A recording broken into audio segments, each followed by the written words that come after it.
शेतकऱ्यांच्या जेव्हा ते आम्ही आलोय त्यामुळे आम्ही लोकांची काळजी करतोय.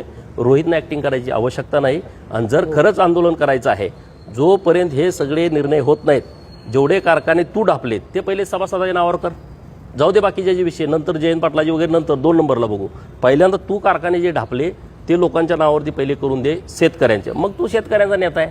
नाहीतर पुढारी व्हायला एवढं सोपं नाही. महाराष्ट्र आहे हे, खोटं बोलून काय होणार नाही. आणि शेतकऱ्याला कर्जमाफी आमच्या सरकारनं केली आहे, चिंता करण्याची काय जाऊ. अहो एकदम स्टंटबाजी करणारा हा माणूस आहे, बोगस माणूस आहे. काय याच्याकडे आहे कोणतरी त्याचे 4 सल्लागार, तू असं कर, अरे कसं कर. लोकांना माहीत नाही तू शेतकऱ्याचा कर्दनकाळ हा रोहित पवार आणि त्याचा आजोबाचा आहे, हे लोकांना माहीत नाही.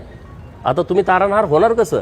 कर्दनकाळाचा तारणहार होणं एवढं सोपं नाही. लोकांना सगळं माहीत आहे. पूर्वी ते चालत होतं, गावात एक पेपर यायचा तेव्हा तुमची नौटंकी चालायची. आता मी इथं काय बोलतोय लगेच कळते सगळ्याला, तो तिथं काय बोलतोय लगेच सगळ्यांना कळतंय. त्यामुळे काय त्याचा उपयोग नाही. पण जर बसायचं असेल अन्न त्यागला तर ह्याला उपाशी ठेवला पाहिजे. नाहीतर तिथं वडापाव खाणार परत इकडे येऊन म्हणणार मी शेतकऱ्यांच्यासाठी जोपर्यंत कर्जमाफी केली आणि आता तू कर्जमाफी कसली करणार आहे? कर्जमाफी झाली, आता ती कार्यान्वित होते आणि परत त्याचा काही उपयोग नाही. चांगली गोष्ट आहे. देवाचे आभार मानले पाहिजेत की ज्यांना कधी आंदोलनाची सवयच नव्हती, ज्यांना फक्त लुटायचं खळं माहीत होतं. शेतकऱ्यांचं खळं महाराष्ट्रामध्ये सगळ्यात लुटलं कोणी? तर रोहित आणि रोहितच्या आजोबांनी. शेतकऱ्यांना गोळ्या घातल्या कोणी?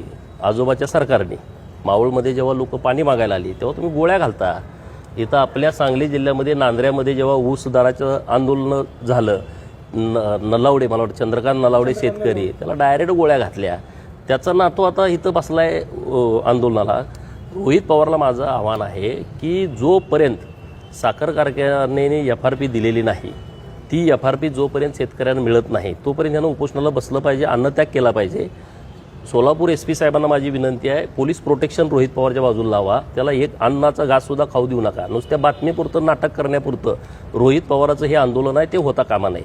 त्याला 11 दिवस 15 दिवस जोपर्यंत शेतकऱ्याची FRP मिळत नाही, कारखानदार हेच आहेत, ते सगळी FRP जोपर्यंत मिळत नाही तोपर्यंत ह्याचं उपोषण चालू राहिलं पाहिजे. नाहीतर नुसतं नाटक मीडियामध्ये यायचं, सकाळपासून बसायचं, असलं नाटक असेल तर ते काही योग्य नाही. आणि रोहित पवारला ॲक्टिंग करायची माहीत आहे, त्याचे ते सल्लागार हुशार आहेत. सकाळी 9ला तू ये आणि मग तू दिवसभर मीडियामध्ये दिसतोय, ह्याचा हा प्रकार आहे. शेतकऱ्याचं काय ह्याला पडलंय? कारखाने सगळ्यात जास्त ढापले कुणी? रोहित पवारांनी. कुणाचे कारखाने आहेत? शेतकऱ्यांचे. सभासदाच्या फीमधून उभारलेले कारखाने 6 कोटीपासून ह्यांनी ढापलेत. 100-100, 200-200 कोटीचे कारखाने. कशाला रे तुम्ही हे नाटक करताय? हे काय पिक्चरचं शूटिंग चालू आहे? हे काय नटरंग पिक्चरचं शूटिंग आहे? तिथं तू ॲक्टिंग